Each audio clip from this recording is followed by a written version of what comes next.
Los estudios de MT estaban esencialmente enfocados más en análisis de tipo calles de rayos, ¿no es cierto?, TRB, ese tipo de cosas. Pero ahora, como vamos a ver, las cosas están cambiando. La presentación está estructurada de la siguiente manera. Voy a partir con el objetivo, que en el fondo el objetivo engloba un poco ya las conclusiones, digamos, de una manera muy, muy compacta. Después voy a explicar el contexto, que no es otro que la transformación del sistema eléctrico de potencia, no solo en Chile, sino con el mundo, digamos.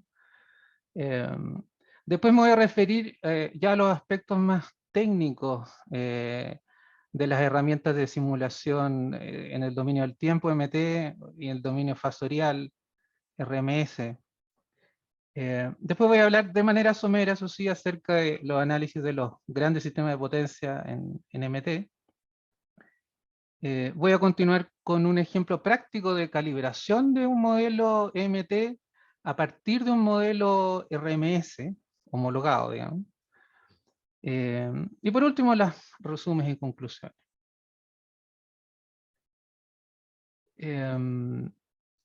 Bueno, ¿por qué MT para análisis de estabilidad, digamos, es la pregunta principal? Esto tiene que ver esencialmente con una transformación que se dice radical. Yo creo que el término, digamos, es atingente, que tiene que ver con la alta penetración de máquinas de generación basada en inversores, solares, eólicas, digamos. Y a su vez con una cada vez menos participación de máquinas síncronas, que además están alejadas de estos núcleos de generación renovable basada en inversores, producto de la descarbonización, ¿no es cierto? Estos dos factores, tres factores, digamos, eh, han provocado que los tradicionales fenómenos electromecánicos a los que estamos acostumbrados en los sistemas de potencia antiguos se están transformando y están pasando a ser fenómenos de dinámica más rápida y dominados por el comportamiento de esta generación basada en inversores. Eso compuesto con el asunto de que los tradicionales métodos de resolución eh, de simulaciones dinámicas en el dominio fasorial han mostrado ciertas limitaciones cuando los escenarios tienen las características antes mencionadas. Digamos. ¿Cuál ha sido la respuesta, digamos, a la que se está moviendo, se podría decir, la industria de estudios eléctricos? La respuesta es hacer análisis MT. Con estos análisis MT uno puede tener modelos más detallados y precisos que permiten capturar esencialmente los fenómenos rápidos de los sistemas de control de las RB.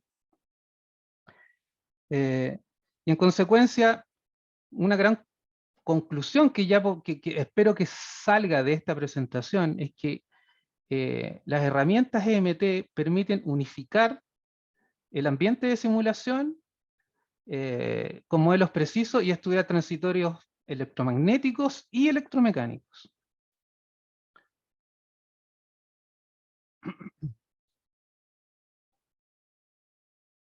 ¿A qué nos referimos con la transformación de la red o del sistema de potencia? Digamos? La red antigua, obviamente todos sabemos, era una red en que el núcleo de generación estaba dominado por máquinas síncronas, el núcleo de transmisión por corriente alterna, ¿no es cierto?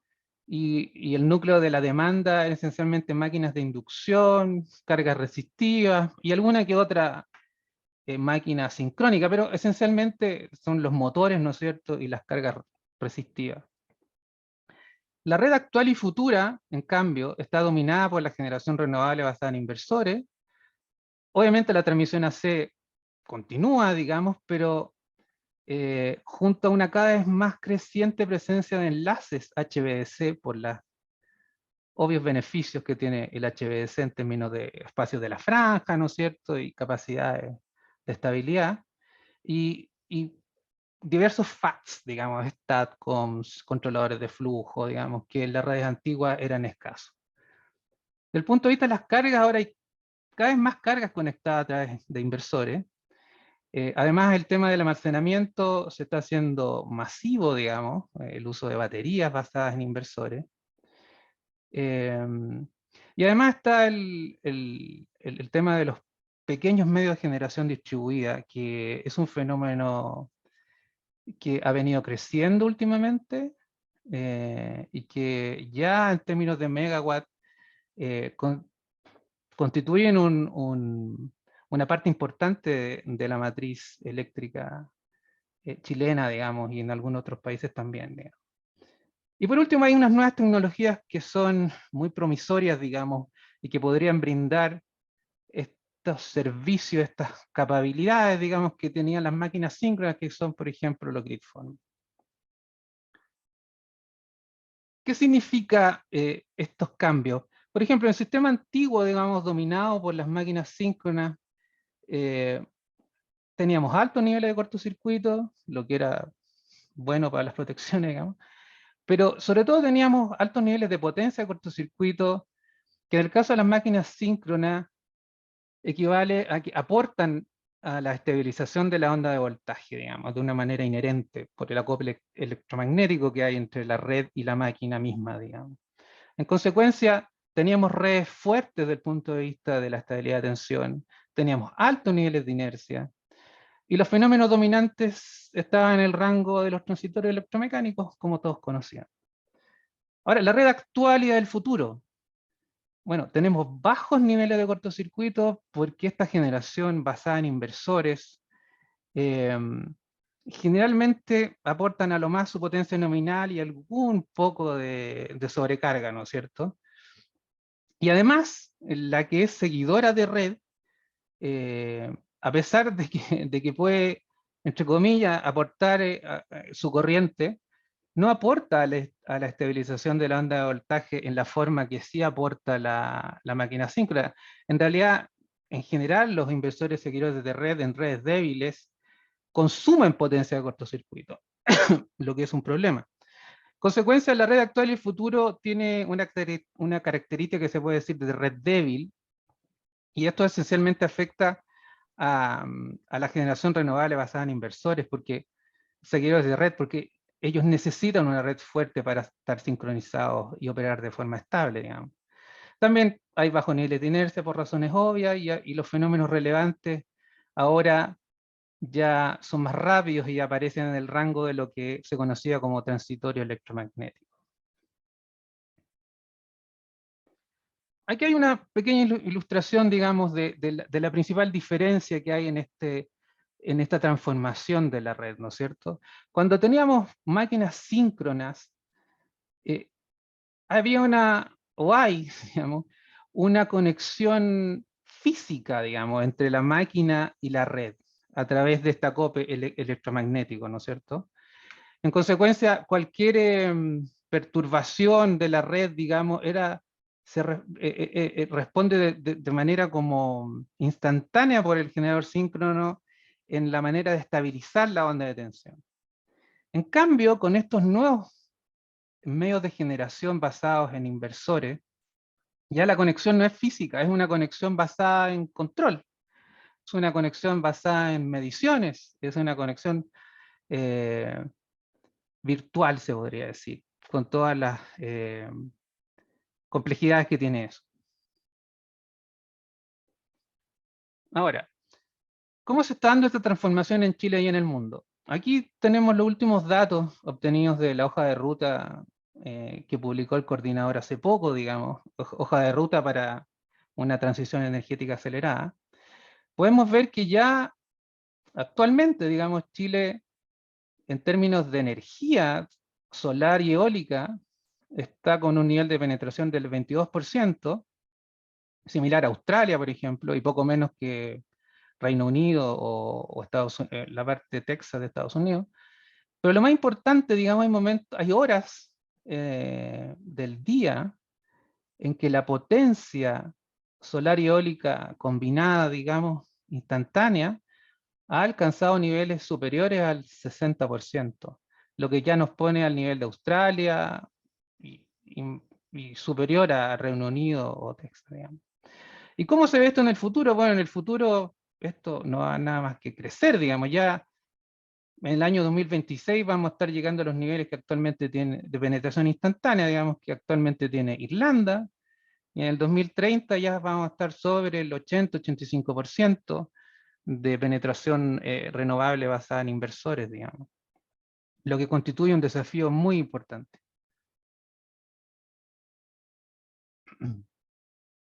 Bueno, dado este contexto, ahora me voy a concentrar en los aspectos ya más técnicos de las herramientas EMT versus RMS. Voy a hacer una comparación entre las dos herramientas porque eso yo creo que es lo más ilustrativo.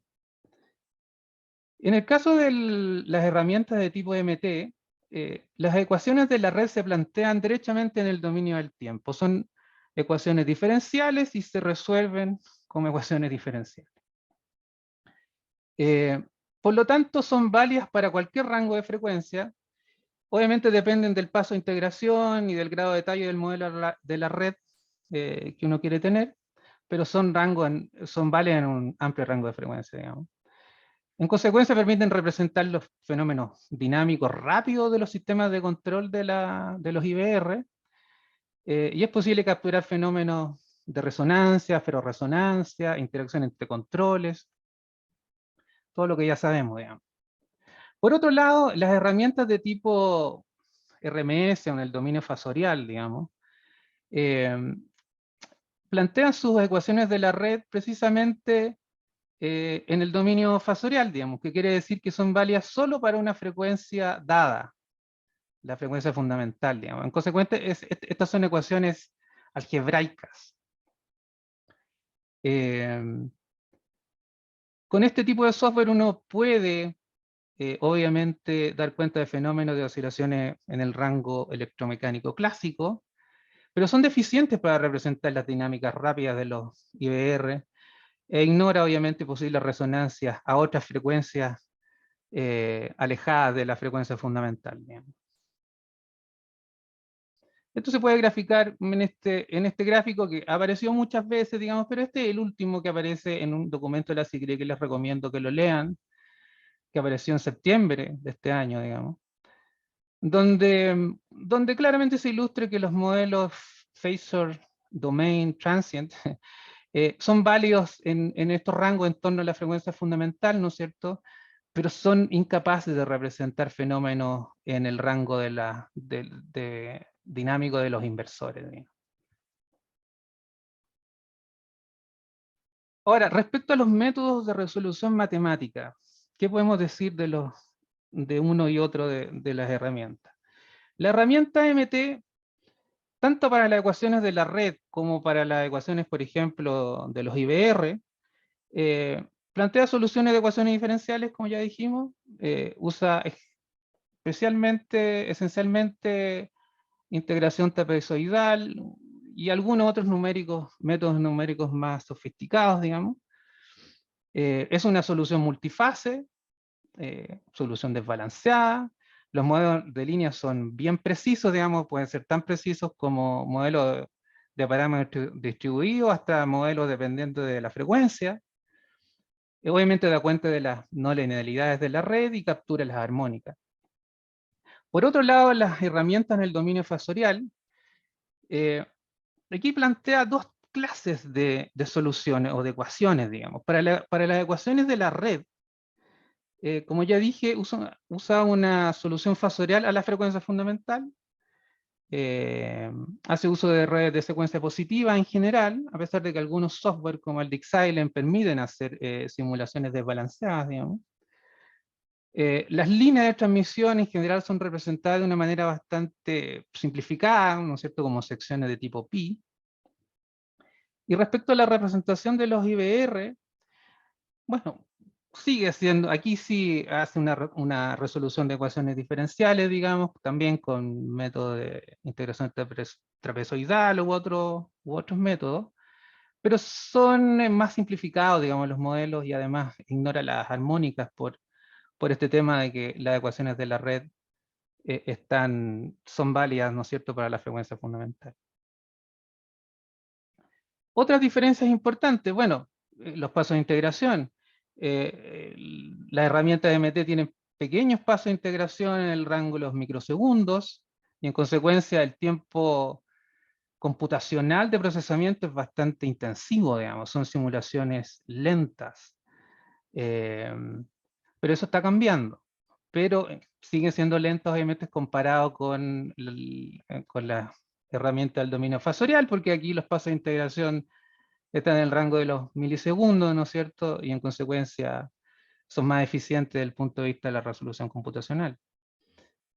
Las herramientas MT permiten modelar en detalle cualquier modelo de la red, cualquier modelo de control. En cambio, las simulaciones RMS asumen modelos simplificados, digamos. Los modelos en MT son válidos en un amplio rango de operación, en cambio RMS son válidos en un rango, en un punto acotado. En general, los fabricantes, digamos, o los dueños de las instalaciones entregan el modelo RMS acondicionado para un punto de operación, y cuando tú lo sacas o cuando la red sale de ese punto de operación, empiezan a haber problemas, digamos, de convergencia en este tipo de herramientas, digamos. Ahora, respecto a los modelos de inversores propiamente tal, digamos, que es lo que nos importa ahora, digamos. Aquí hay diferencias importantes. En MT modela el PLL, que el PLL es prácticamente, como se dice, digamos, son los ojos del inversor, digamos. Son los que, es el dispositivo electrónico que permite que el inversor permanezca sincronizado a la red. En cambio, el RMS no modela el PLL. El MT para la electrónica de potencia, ¿no es cierto?, ofrece modelos simplificados de tipo average, o el modelo detallado, digamos, donde uno puede modelar el switcheo detallado de los transistores de los IGBT, por ejemplo. En cambio, el RMS asume varias simplificaciones, el link DC no se modela o está muy simplificado, los controles internos generalmente son de primer orden, y una serie de otras simplificaciones. Bueno, MT tiene los modelos detallados de los controles, obviamente. Y el RMS se va corrigiendo en general. Se ha observado que su modelo se va corrigiendo a partir de los resultados de los modelos MT. Bueno, aquí una lámina para explicar, digamos, la importancia del PLL. Como dije, el PLL es ese dispositivo que rastrea el ángulo de fase de la red, digamos, y que permite de esta manera al control del inversor seguir a la red. Por eso se llaman, este tipo de inversores se llaman seguidores de red. Es importante que la onda de tensión, tanto en magnitud y fase, digamos, de la red que ve el PLL sea una onda estable, que no tenga variaciones muy abruptas ni de magnitud ni de fase, porque el PLL va a empezar a tener problemas, y si el PLL tiene problemas, la conversión, digamos, a CDC y DCAC del inversor va a tener problemas. Se puede desconectar, puede inyectar corrientes, digamos, en cualquier fase, digamos, empeorando, por ejemplo, la falla, etc. Aquí hay un ejemplo del último documento de la SIGRE que ya les mencioné, en que claramente se puede ver, por ejemplo, esta es la frecuencia que ve el PLL. En color verde está la modelación NMT, y en color morado, digamos, está la simulación en el dominio fasorial, digamos, y podemos ver que el LMT se captura oscilaciones. Esto es seguramente por una red débil, ¿no es cierto? Se presentan oscilaciones en la tensión, que para el modelo RMS no existen, digamos. Entonces ese es un peligro de que se puede estar ignorando algún fenómeno de alta frecuencia, digamos, por las simplificaciones inherentes que tiene el software de tipo RMS. Otro caso importante, digamos, hace poco, el 3 de noviembre, digamos, hubo un webinar de la ESIC donde ERCOT presentó dos de sus fallas que tuvo hace poco. El 9 de mayo del año 2021 hubo una falla, digamos, en un ciclo combinado, y se produjo una desconexión masiva de generación esencialmente solar, digamos. Y entre las causas de desconexión podemos ver que, en términos de megawatt, la pérdida de sincronismo del PLL fue la primera, digamos. Sobretensiones en los inversores también fue importante. El tema de momentary cessation, digamos, también. Y bueno, este tema de la pérdida de sincronismo de los PLL o la operación de las protecciones, ¿no es cierto?, de los inversores, obviamente no pueden ser analizados correctamente con simulaciones RMS. Se requieren modelos detallados MT. En esta misma presentación analizaron la falla de este año, digamos, el 2022, y aquí, si bien en las causas raíz no aparece la pérdida de sincronismo del PLL, en el fondo está, porque es esta, digamos, el fenómeno que se llama Volt Phase Jump. Cuando se produce un producto de una falla, digamos, o de una perturbación, cuando se produce un salto muy grande en la fase de la tensión que está midiendo el PLL, hay una protección en el PLL que lo bloquea y que lo puede desconectar, digamos, y que eso se vio, digamos, directamente. Entonces, en esta falla sigue apareciendo los problemas del PLL que no están modelados de manera detallada o derechamente no están modelados en los software RMS, pero sí en los MT. Ahora, otros problemas prácticos que hemos observado en las simulaciones RMS. Voy a hablar de dos casos, digamos. Un primer caso en que la simulación se detiene o diverge numéricamente. Seguramente a ustedes les ha pasado, digamos, si han analizado un escenario de los escenarios actuales, digamos. La tesis acá, digamos, es que estas divergencias o estas oscilaciones numéricas están relacionadas con la forma secuencial en que se resuelven las ecuaciones tanto diferenciales y algebraicas en la red de secuencia positiva. ¿Cómo es el bucle, digamos, de resolución de ecuaciones en una herramienta tipo RMS, digamos? Producto de la integración de las ecuaciones diferenciales, digamos, se obtienen ciertas salidas, y estas salidas permiten calcular la magnitud y fase de la corriente inyectada en cada barra de generación o carga, ¿no es cierto? Ahora, con estos valores de magnitud y fase de la corriente, se puede hacer la resolución de las ecuaciones algebraicas de la red para de esta manera obtener los voltajes de barra.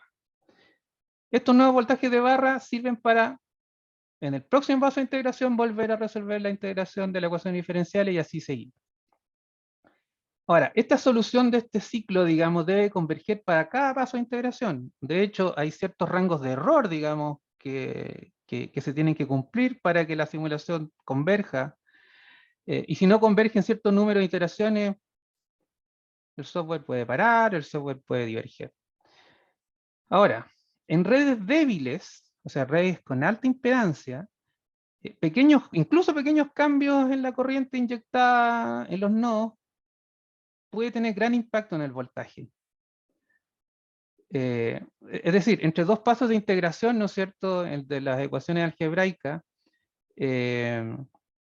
los voltajes y corrientes pueden oscilar entre dos valores muy diferentes. Entonces, este error, digamos, nunca se va a cumplir y va a haber o oscilación numérica o no convergencia, digamos.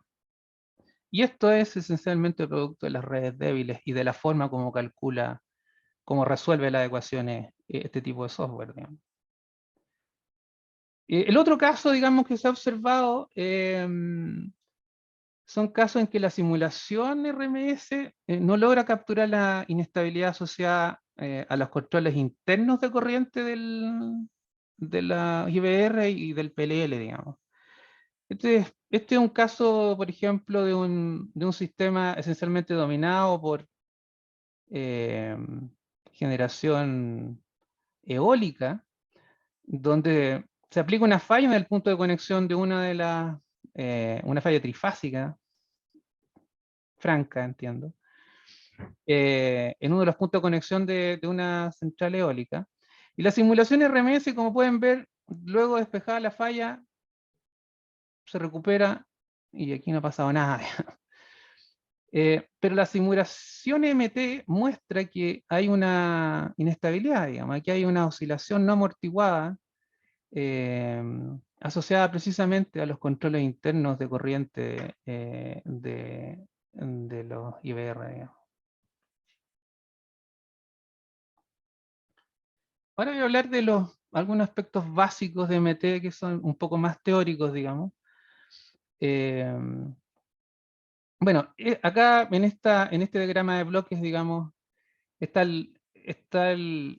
puede decir, la estructura básica de cualquier programa de tipo MT, digamos. Parte con una interfaz gráfica, el GUI que se llama, y hay una serie de módulos, digamos, donde los primeros tienen que ver esencialmente con flujo de potencia o estado estacionario que apuntan a tener una buena inicialización de las variables de estado.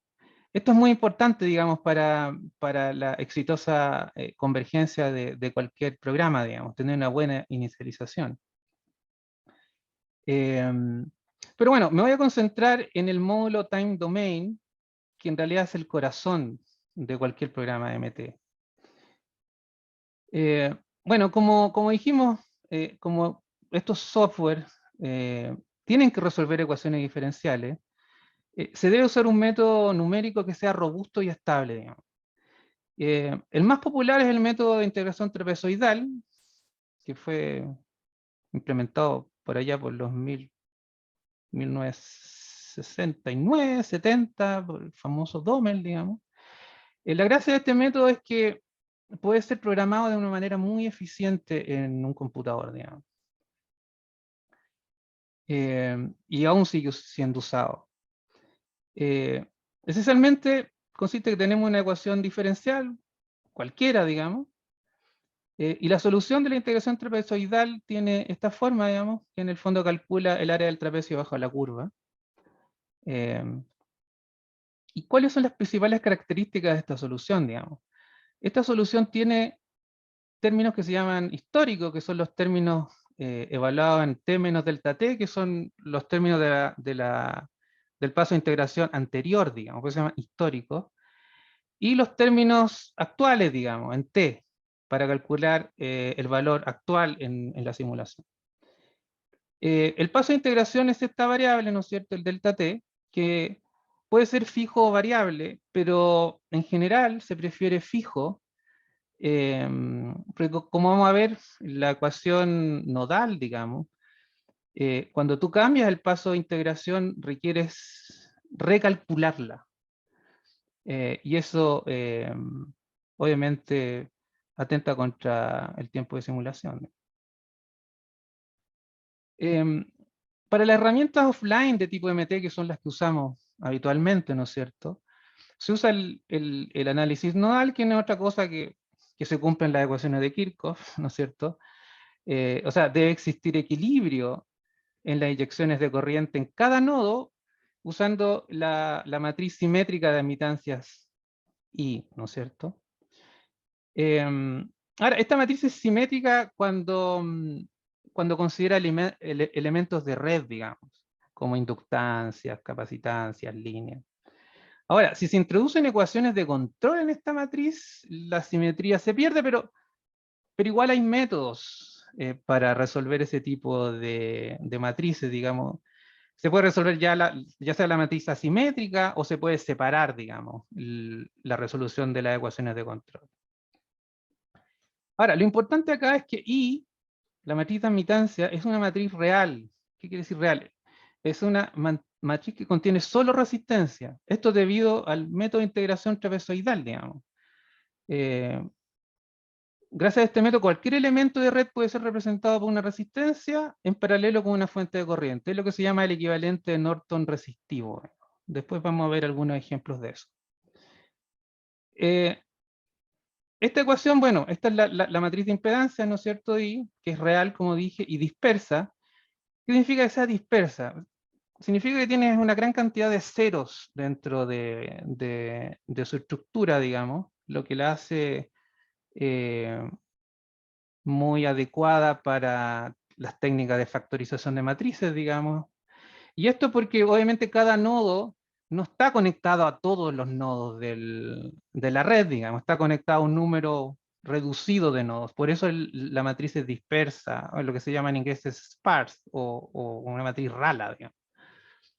Ves el vector de voltajes que son desconocidos, e I el vector de inyecciones de corriente. Ahora aquí, este es el método trapezoidal, digamos.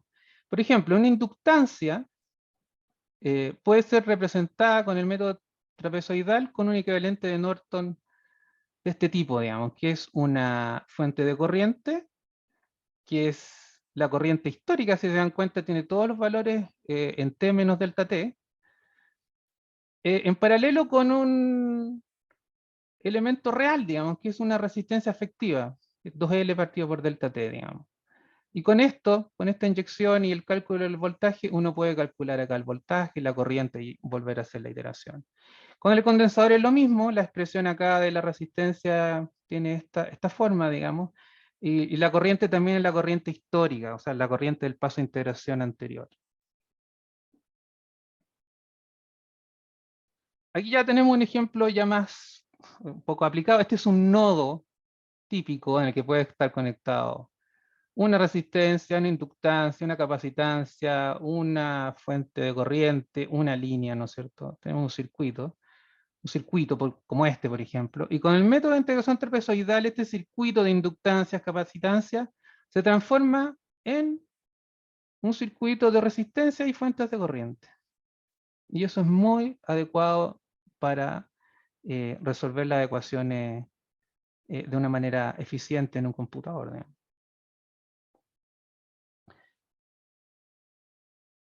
Bueno, ahí ya terminé con la parte técnica, digamos, se puede seguir mucho con la parte técnica, pero es bastante compleja, interesante. Hay otras formas de resolver también, pero generalmente eso es lo básico, lo que hablé antes, digamos. Ahora, la aplicación del MT en grandes sistemas de potencia. Em, Aquí me voy a referir de manera más somera, digamos, en honor al tiempo.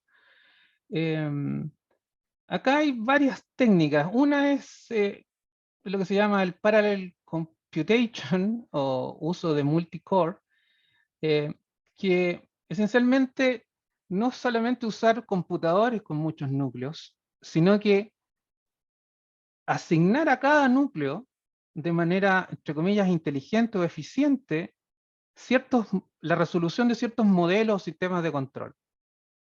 Eh, También está la cosimulación, que se ilustra acá en este esquema, digamos, donde se mezclan, ¿no es cierto?, técnicas de resolución en el dominio fasorial, por ejemplo, para sus sistemas que pueden ser robustos, o sus sistemas que están alejados, o sus sistemas que no nos interesa analizar tanto, eh, en cosimulación con un sistema que sí nos interesa modelar en detalle, como un enlace HBC, por ejemplo. Estas dos tipos de resolución, la fasorial y la MT, de alguna manera se sincronizan eh, y se puede optimizar, digamos, en los tiempos de simulación. Simulación en tiempo real también es una de las grandes aplicaciones para los grandes sistemas en MT.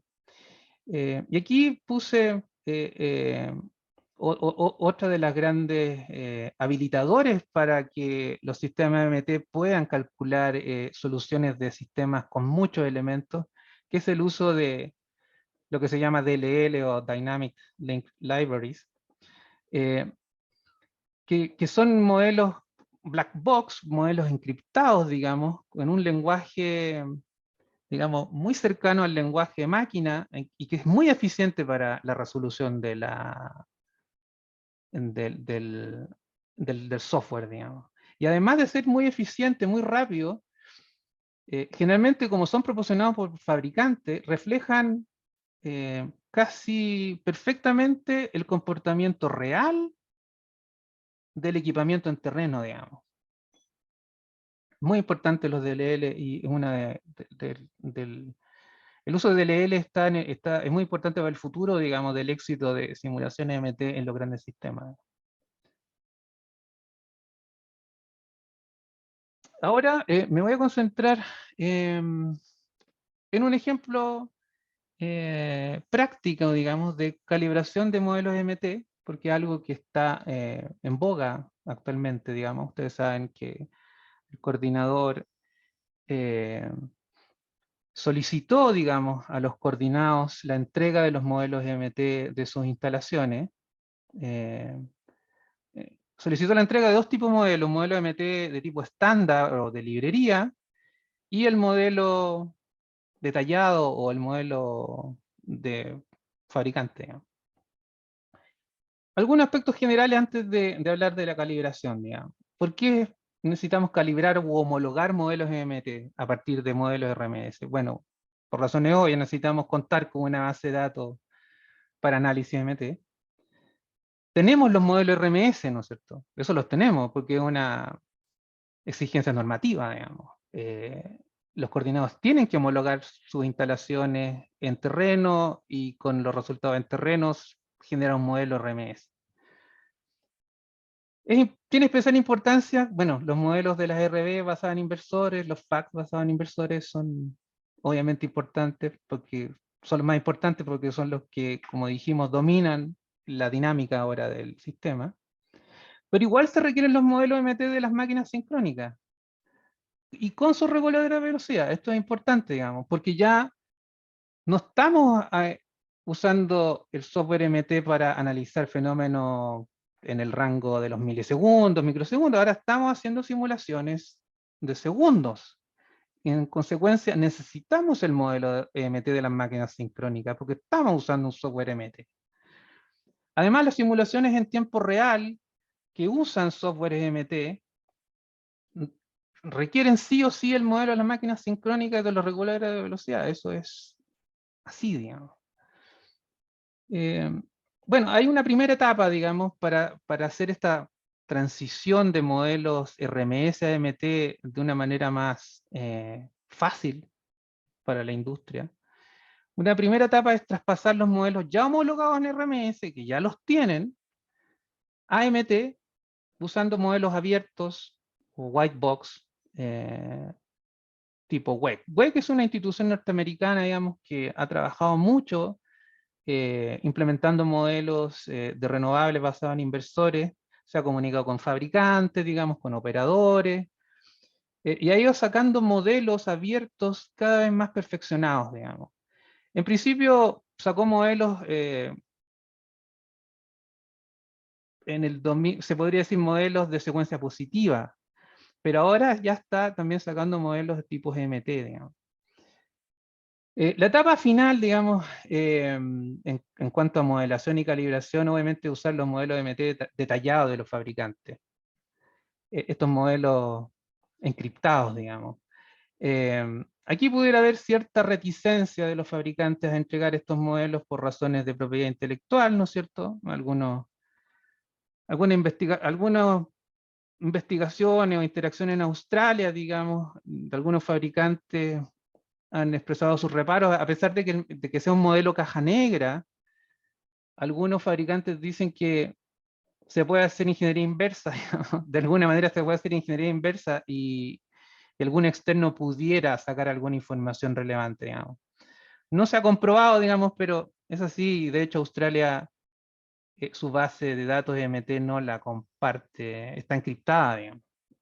Entonces, de ahí la necesidad de tener una base de datos que sí pueda ser abierta, digamos. Pero la idea es converger a una base de datos, aunque sea OEM y caja negra, pero que refleje realmente el comportamiento de las instalaciones, digamos. Y aquí recalcar la importancia de usar el código, lo que se llama el DLL, para modelación en sistemas de control. ¿Por qué? Porque acelera los tiempos de simulación, es más preciso y previene problemas de propiedad intelectual que obviamente sí son evidentes en los modelos abiertos, digamos.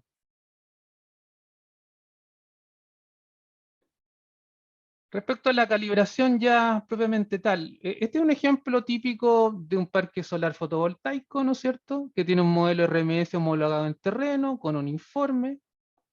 Aquí decidí usar un modelo RMS extremadamente simplificado, que no es un modelo WEC, no es un modelo IEC, es un modelo de usuario cualquiera, muy simplificado.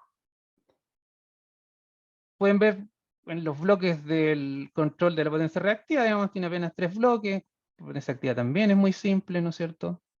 Entonces es un desafío más grande calibrar u homologar este modelo en MT que algún otro modelo que ya sea WEC, por ejemplo. Primero, para calibrar el PPC o el control de planta, ¿no es cierto? Que es el control de más alto nivel, el más lento, el que está por fuera, se podría decir. Aquí es importante dos cosas, digamos.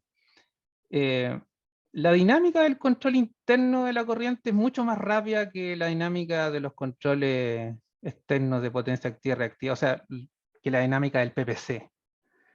Por tanto, los parámetros del PPC que realmente desempeñan un papel importante son aquellos que tienen que ver con la respuesta de la potencia activa y reactiva, digamos. En consecuencia, para calibrar este modelo hay que aplicar una contingencia o un evento que tenga una dinámica acorde con eso, digamos. Eh, y eso es, por ejemplo, un escalón de potencia reactiva, en este caso el 20% de la potencia nominal del parque, a un segundo de iniciar la simulación. Esta es una respuesta RMS que se obtuvo y se verificó en terreno, digamos. Esta es la respuesta que necesitamos emular, digamos, o ajustar con el MT, con el modelo MT que vamos a hacer. A ver, se parte usando un modelo WEC de librería, digamos, en el software MT, en este caso el MTP. Aquí un punto importante, digamos. Acá está modelado, digamos, el parque fotovoltaico con su colector y su transformador y eventualmente una línea de conexión en el punto de conexión. Este ajuste tiene que ser el mismo ajuste que está en el modelo, en el software RMS con el que se hizo la homologación. Y es muy importante que tanto la potencia, las tensiones, las corrientes tengan un match en el flujo de potencia inicial muy preciso. De eso depende el éxito, digamos, de la calibración. Depende mucho el éxito de la calibración. Hay que darse el tiempo de que el flujo de potencia, tanto en el software RMS como MT, calcen perfectamente.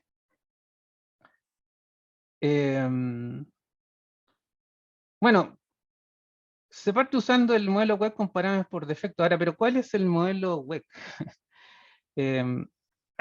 Aquí voy a explicar brevemente el modelo web de forma muy general. No me voy a meter en los diagramas de bloque específicos, digamos, pero WEC ha desarrollado para los parques solares, digamos, y los parques eólicos tipo 4, un modelo de este tipo, que tiene 3 bloques principales. El bloque del PPC o el controlador de planta, digamos, que se alimenta de la tensión de la red y la frecuencia de la red y de los voltajes y potencias de referencia y los settings de referencia propios de la planta, ¿no es cierto? Y hace su control de planta tanto Q como P a nivel de planta, digamos, dependiendo de los objetivos que quiera tener, digamos, en cuanto a P y Q.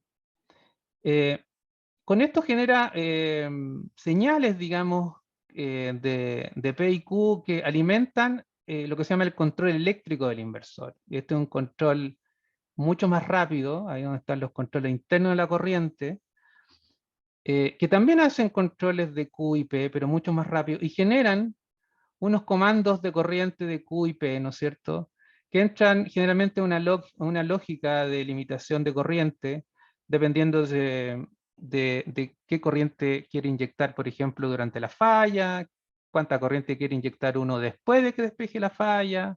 Hay toda una lógica acá que puede ser tan compleja como uno quiera. Lo importante es que de este bloque salen los comandos de corriente Q y P para en el modelo mismo del inversor. Digamos.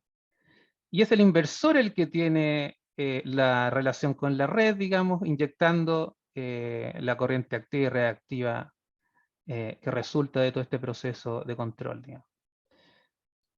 Es muy importante tener en cuenta que la WEC ha publicado muchos documentos, digamos, con este tipo de modelos. Eh, Estos modelos ya van en la versión, algunos van en la versión D, pero es importante porque en estos documentos ustedes pueden encontrar parámetros típicos, digamos, de las ganancias, de las constantes de tiempo, de cada uno de estos bloques. Y esto es muy importante para tener un punto de partida para calibrar el modelo, porque son muchos parámetros. Y sobre todo si tú tienes un modelo como el que tengo acá, muy simplificado, que tiene muy poca relación con el modelo WEC, digamos, ¿de dónde parto, digamos? Por lo menos puedo partir de valores típicos que hay acá. ¿Qué son los valores típicos en general que están en el mismo software? Como dije, se parte de los valores por defecto y aquí se ve la primera simulación, digamos. En rojo está la curva que queremos, a la que queremos llegar, digamos. Y con la simulación EMT con los valores por defecto. Como podemos ver, aquí hay un error que se puede calcular, digamos, es un error de 11%, digamos, con los parámetros que más importan para el PPC, que se son las ganancias proporcionales a la integral, digamos, del PPC. Ahora, para empezar a estimar y acercarse a los valores de las ganancias proporcionales a integral, digamos, del PPC, que nos permita tener un match más cercano a la respuesta homologada.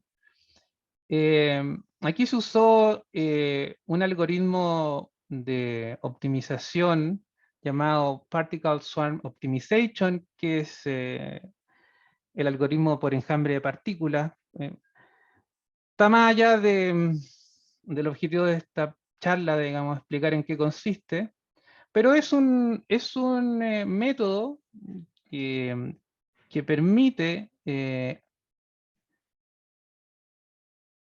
automatizar la optimización de estos parámetros K, P y KI, digamos, tal que nos vayamos acercando a la respuesta que queremos. Uno le puede especificar el número de iteraciones, el número de partículas, mientras más partículas, obviamente, partículas son posibles soluciones iniciales, que al final se supone que convergen a la solución final. Aquí elegí un intervalo de valores posibles de este universo de partículas, digamos, para estos valores bastante amplio, entre 0 y 20 para estos parámetros, y se llegó a un error de 7% versus el de 11%, que es esta curva verde. Como se puede ver ya, la curva verde se está acercando más a la respuesta que queremos homologar, ¿no es cierto? Ahora, si usando este mismo algoritmo reducimos el intervalo de posibles valores, ¿no es cierto?, a 0 y 5, este método de optimización alcanza un error mucho menor. Es algo obvio, digamos, pero es importante tenerlo en cuenta. Digamos. Aquí ya llegamos a un error de 1,5%, que es esta curva fucsia. Uno podría seguir rizando el rizo, pero yo considero que el error es aceptable, digamos, teniendo en cuenta que el modelo RMS no es WEC y es un modelo extremadamente simplificado, digamos. Y no vale la pena, digamos, seguir tratando de ajustarlo, digamos. Además que hay otro tema ahí que tiene que ver con la respuesta RMS y qué tan realista es, digamos. Y lo vamos a ver ahora un poquito más adelante. Ahora, si la calibración es de un modelo WEC a otro modelo WEC, ahí sí el error puede llegar a ser prácticamente cero, digamos. Aquí tenemos un caso, por ejemplo, en que se parte con unos valores por defecto, esta es la curva que se quiere homologar, esta es la primera aproximación, pero se puede llegar a esta, y prácticamente es la misma, digamos.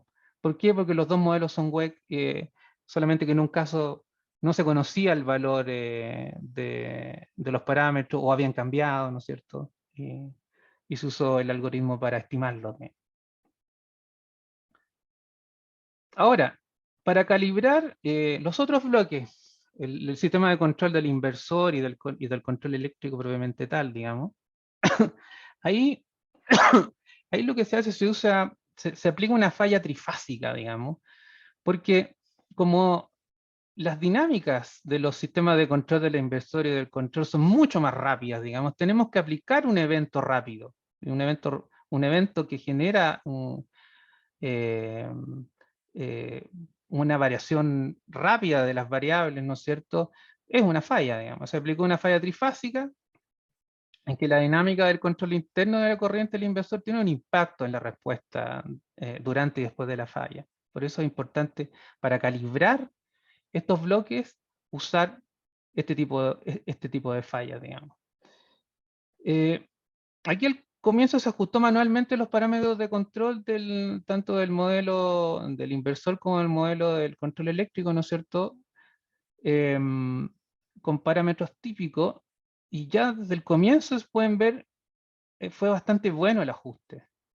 La tensión prácticamente, el match es perfecto, en la potencia activa también, pero la potencia reactiva, ahí hay una diferencia, ¿no es cierto? Entonces, la idea fue concentrarse en mejorar esto, en mejorar esta respuesta alterando algunos parámetros.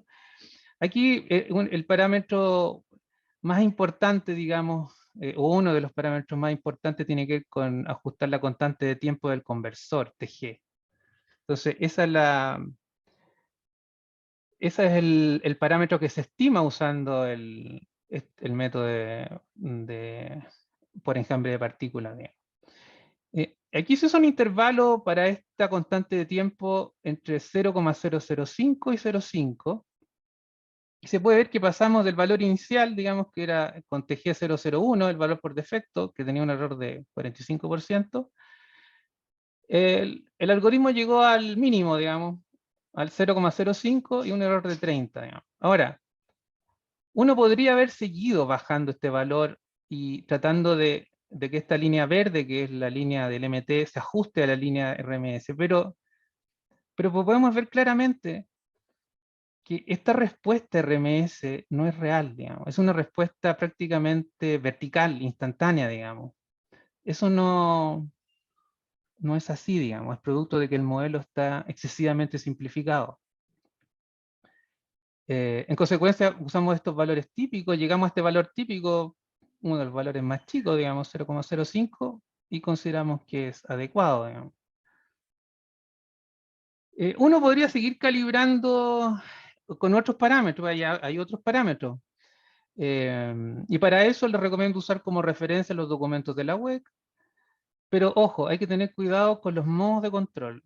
Cuando lean los documentos de la web van a ver que hay diferentes modos de control, control de potencia, o sea, control PQ, control de factor de potencia, control de voltaje. Algunos parámetros no tienen influencia según el modo de control que uno elija, digamos. Y es una pérdida de tiempo calibrarlos, digamos. Ustedes se dan cuenta viendo los bucles que si uno elige un modo de control, un bucle queda desconectado, digamos. Entonces, eh, seguir calibrando ese bucle desconectado no tiene ningún sentido. Por eso hay que estudiar muy bien los diagramas de bloque de los modelos web.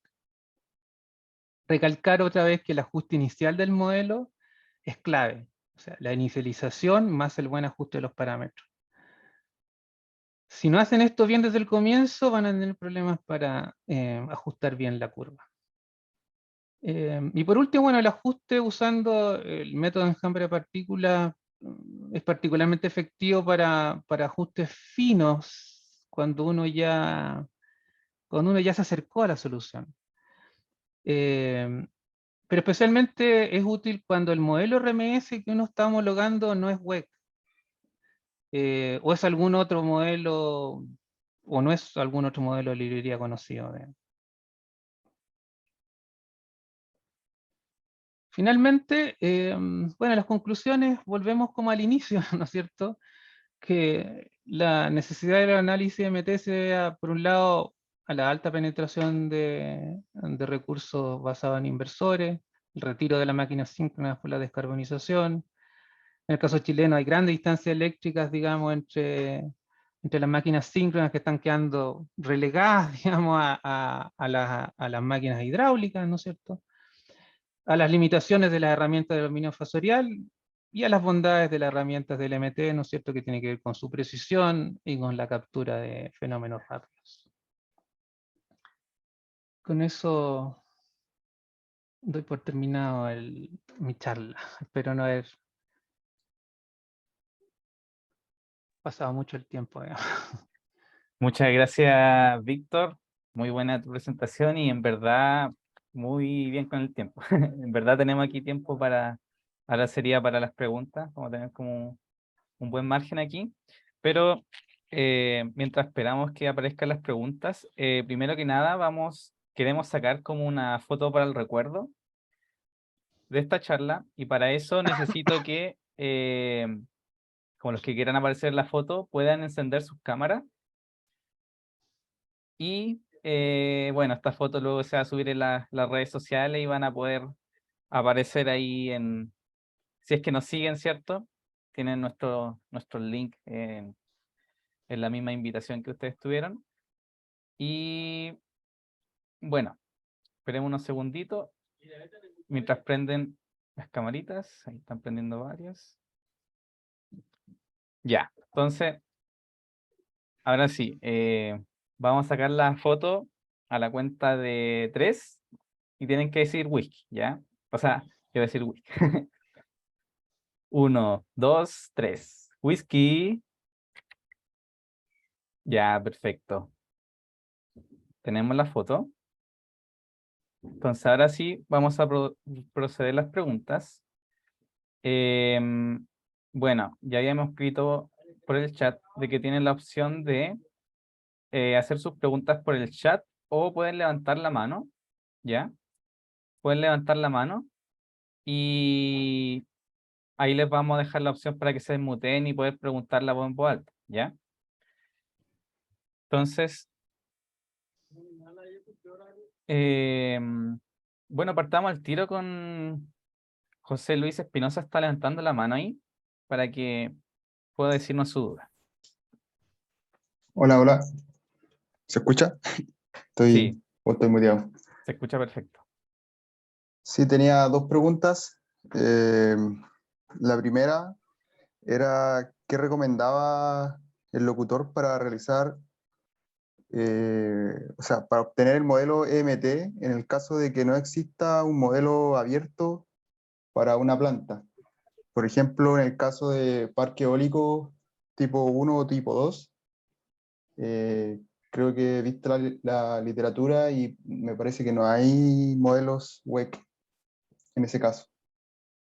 Claro, ese es un problema con los parques, digamos, que son muy antiguos, digamos. Ahí, bueno, una solución es derechamente hacer un modelo de usuario del parque,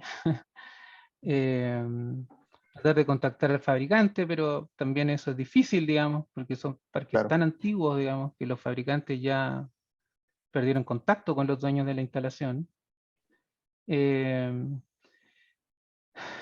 es un problema fácil. Yo iría por tratar de homologarlo a un modelo de librería lo más simplificado posible, eh, y obtener una respuesta parecida, digamos. No se puede esperar más, digamos, de un modelo de ese tipo. Y lo otro, como le dije, hacer el modelo from scratch, Desde desde cero. cero, digamos. Sí, sí. Ok. Y la segunda pregunta era, ¿qué método de cálculo de error entre lo medido y lo simulado se recomienda utilizar en estos casos? Mira, en general no hay una métrica precisa, digamos, no hay un número que uno diga, oye, 1%, 2%. En general es impresión visual, que se vea que es parecida. Esto incluso se ha recomendado por CAISO, la NERC, enfatizan en eso. Lo primero es la inspección visual, digamos. Ahora, en el procedimiento que publicó el coordinador hay unos métodos de cálculo de error cuadrático medio y otro tipo que no recuerdo muy bien exactamente la Claro. fórmula, digamos. Pero no es tan importante, digamos. O sea, va a dar el valor que va a dar, digamos. Nosotros sabemos que el ajuste va a ser el mejor que se puede hacer nomás con las herramientas que hay. Obviamente tiene que ser algo que visualmente sea parecido, digamos, pero no hay un valor típico. O sea, quiero decir, no hay un valor específico así, 1%, Correcto. 2%, no Claro. existe. Los australianos tienen algo, pero eso está más vinculado al sistema australiano mismo, digamos. También depende del tipo de sistema en el que uno está operando, digamos. Pero no existe consenso respecto a eso. Perfecto. Gracias. Ok, gracias a ti. Muchas gracias, Víctor. Ahora tenemos una pregunta en el chat que dice si es posible que nos comenten un poco sobre los software para este tipo de simulaciones, EMTP, PSCAD u otros. Sí, bueno, los más conocidos son, bueno, si estamos hablando de simulaciones offline que se llaman, los más conocidos son el MTP, el PSCAD, el MTPDC. DeepSilent también tiene un módulo de MTA, pero por alguna razón no ha sido validado, digamos, internacionalmente. O no validado, no se usa tanto, digamos, pero también se puede hacer con el DeepSilent. Pero yo diría que si es offline, el MTP, el PSCAD, si es simulación en tiempo real, los software MTA está el HyperSim, está el RTDS. Esos son los ejemplos que se me vienen a la mente ahora.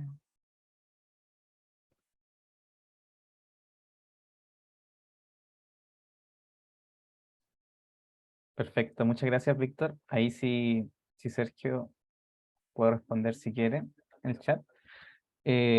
Mientras Carlos Alvear nos dice, en los modelos CMT se incluyen ecuaciones de fenómenos electroquímicos en equipos como baterías, electrolizadores o celdas de combustible. Es decir, ¿se simula también la química de estos? Bueno, no sabría decirte si en el tema de las baterías esa es una práctica, digamos. Lo que sí, lo que podría ser algo equivalente, ¿no es cierto?, que en las plantas solares o fotovoltaicas sí se puede simular la irradiación, el viento, pero en general, si estamos hablando de estudios como estos de sistemas de potencia, digamos, uno tiende a considerar ese tipo de variaciones o de variables constantes, digamos. En el caso de las baterías no estoy seguro, digamos, ahí tendría que averiguar qué impacto tiene eso en la dinámica, qué tan rápida es la dinámica. Si la dinámica es rápida y tiene un impacto, digamos, obviamente habría que considerarlo.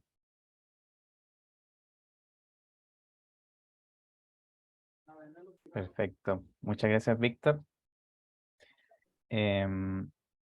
Ahí, iPhone, no tenemos su nombre,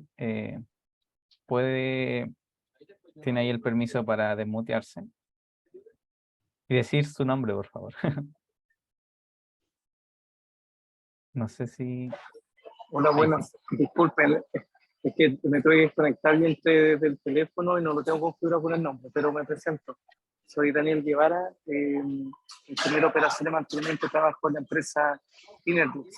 Y primero que todo, darle gracias a Víctor por la buena charla que realizó y también a usted por la instancia. Quería aprovechar de consultarle, dado que él es el jefe del departamento del coordinador eléctrico que está haciendo un requerimiento con respecto a los estudios en MTP, es con respecto al modelo estándar que se está solicitando. Mi consulta, Víctor, es con respecto a cuando hemos realizado cambios, por ejemplo, en un regulador de velocidad o en un regulador de tensión para unidades sincrónicas. En el modelo estándar ya deberíamos tener incorporado ese cambio, o bastaría con que solo pasemos en el modelo detallado a mitad del curso. No, lo ideal es que esté reflejado, digamos, los parámetros más actualizados a la fecha, digamos. Y eso es algo que también está en el procedimiento interno, digamos, que cada vez que haya un cambio en los parámetros de los sistemas de control, digamos, de las instalaciones, sea informado y el modelo sea actualizado. Obviamente tiene que ser un cambio relevante, digamos, y un cambio que no tiene ningún impacto en el comportamiento dinámico de la instalación, no vale la pena, digamos, pero si es un cambio de un parámetro relevante, tiene que actualizarse en los dos modelos, digamos. Ok, perfecto, Víctor, muchas gracias. Perfecto, muchas Nada. gracias ahí, Daniel, por la pregunta de Víctor. Su disposición. Ahora tenemos la mano de Alonso Martínez. Tiene ahí la opción de desmutearse. Hola, ¿se escucha bien? No sé si... ¿Sí se escucha? Bueno, primero, gracias por la charla, Víctor, y también a Matías y Cristóbal por la organización, y si hay alguien detrás que quizás no lo estoy notando, te quería preguntar un poco la opinión. Yo sé que no hay una respuesta concreta, pero es, si bien, claro, como dijiste, la generación sincrónica está siendo desplazada por, eh, por los convertidores, por así decirlo. Te quería preguntar sobre ya tu opinión, como qué tan factible veía el futuro sistema eléctrico nacional, el sistema chileno, con máquinas síncronas, pero mejor, perdón, con condensadores síncronos, porque si bien existen controles como el grid forming que pueden tener prestaciones mejores que el grid following, igual va a seguir persistiendo esa limitante de su baja capacidad de inyección de corriente corto, a diferencia de un condensador síncrono. Entonces te quería preguntar como tu opinión, como a futuro, así ya quizá, y ya hablar un Sí. poco, filosofar un poco. No, yo creo que bueno, tu pregunta es muy importante, digamos, y muy atingente, porque estamos en una etapa, digamos, de desarrollo de la red que es estamos como en un punto de inflexión, digamos, estamos evolucionando todavía. O sea, el grid forming existe, digamos, y se ha probado, pero todavía no se ha aplicado de manera masiva. No, no es una solución sistémica, digamos, al problema de fortaleza de la red. Si tenemos índice de fortaleza de la red bajo, muy bajo, por ejemplo, bajo 1,5, la única solución actual es llegar a 1,5. Y la única forma de llegar a 1,5 es con condensadores sincrónicos o con máquinas sincrónicas, digamos. ¿Por qué? Porque si bien los dispositivos basados en inversores, digamos, podrían cambiar sus controles para operar en redes débiles, digamos, hay un piso mínimo, digamos, y ese piso mínimo está en torno a 1,5, es la literatura, digamos, ahora eso se tiene que confirmar con simulaciones de MT, digamos. Y el mismo Sigré lo plantea, digamos. Dice, bajo 1,5, ya incluso el ajuste de los controles de los seguidores de red no es suficiente. Tienes que tener potencia sincrónica disponible, digamos. Y actualmente La tecnología más madura, digamos, obviamente los condensadores sincrónicos, lo que no quiere decir que los grid forming no sean una solución, digamos. Hay simulaciones en los que aparece que los grid forming se comportan tanto o mejor que un condensador sincrónico, digamos. Pero como tú dices, todavía es una tecnología que requiere un despliegue masivo. Tenemos que ver cómo va evolucionando en el mercado internacional. Y eso, yo diría que para obtener el piso necesitamos los condensadores sincrónicos o generación sincrónica. Muchas gracias, Víctor, y de nuevo gracias también a Matías y Cristóbal. Muchas gracias ahí, Alonso, por la pregunta, y Víctor nuevamente.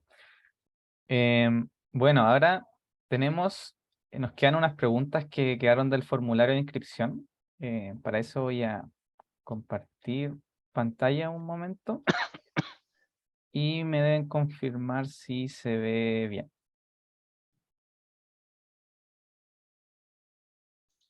Ya.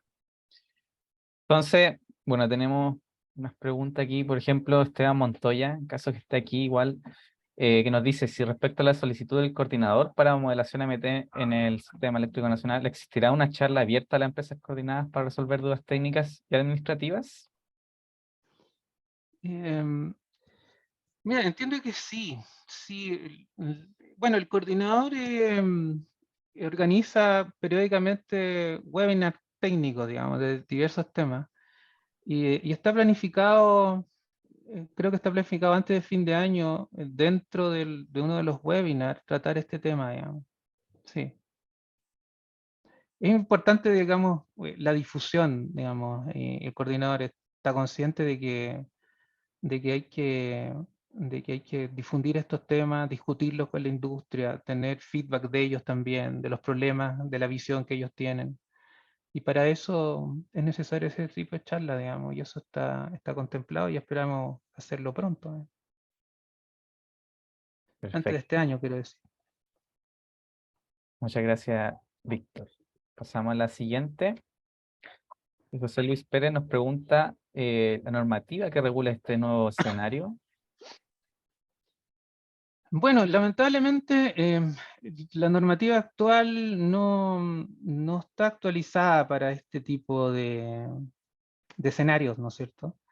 Eso es algo que es una tarea que está dentro de las propuestas que tiene el coordinador en su hoja de ruta para una transición energética, que tiene que impulsarse un cambio normativo rápido que se haga cargo de esta nueva realidad, digamos. Y entiendo que, por ejemplo, la Comisión Nacional también está trabajando en eso, digamos. Pero actualmente no existe una normativa eh, específica que se haga cargo de este tipo de generación, digamos. Muchas gracias, Víctor. Bueno, en verdad aquí esta pregunta creo que como que ya la vimos un poco al comienzo, que preguntaba más o menos cuál es el mejor software. No sé si podrías, claro, hablaste un poco de los software, no sé si podrías como recomendar si hay algún mejor que otro. No, mira, aquí es a gusto del usuario, digamos. Cada software tiene sus ventajas y desventajas, y sería difícil recomendar un software, digamos. Lo único que te puedo decir, no sé, por ejemplo, el MTP ha progresado mucho en temas de inicialización, por ejemplo, que es un problema en los software MT, que puede llevar varios segundos inicializar el modelo. MTP ha trabajado reduciendo esos tiempos de inicialización,